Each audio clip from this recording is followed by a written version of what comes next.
Bonjour, je m'appelle Hélène et c'est moi qui vais vous accompagner tout au long de cette formation sur l'élaboration d'un mémoire de recherche universitaire. L'objectif de cette formation, c'est de vous accompagner à toutes les étapes qui vont de l'écriture du projet de recherche jusqu'à la préparation de la soutenance orale. Chaque chapitre est organisé selon 5 rubriques. D'abord, je réponds à la question «C'est quoi?» pour vous donner une définition accessible. Ensuite, je réponds à la question «À quoi ça sert?» pour vous donner un objectif clair. Ensuite, je vous explique comment faire avec une méthode concrète.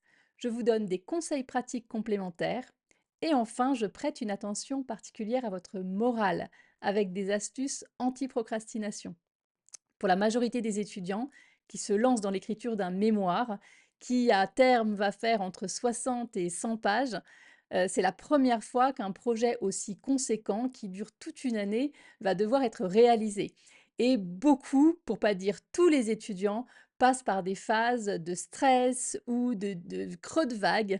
Et donc, je consacre une partie spécifique pour vous soutenir et vous apporter des conseils pour vous remotiver à chaque étape du parcours. Par où commencer? Alors, j'ai conçu la formation de manière assez chronologique, de l'écriture du projet jusqu'à la soutenance orale. Mais peut-être que quand vous allez la débuter, vous n'en serez pas au tout début de votre recherche. Donc, ce que je vous recommande, c'est d'aller consulter les chapitres dont vous avez besoin au moment où vous en avez besoin. C'est comme ça que mes conseils vous seront les plus profitables. Dans cette formation, vous trouverez à la fois des méthodes et des recettes. Dans le cadre d'une méthode, vous aurez vraiment à réfléchir pour appliquer les exemples que je vous donne et les conseils que je vous donne à votre situation particulière.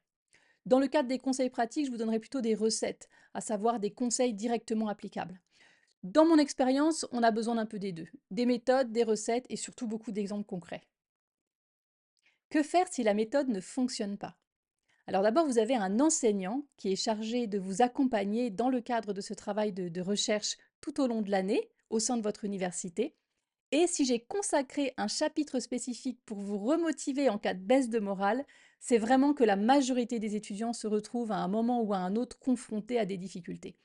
Mais parfois, on a besoin que quelqu'un réponde à nos questions et à nos difficultés spécifiques pour adapter les conseils à notre situation particulière. J'espère que cette formation constituera une aide supplémentaire et vraiment, vous n'êtes pas seul. Je suis ravie de vous accompagner tout au long de ce travail et j'espère que mes conseils vous seront utiles.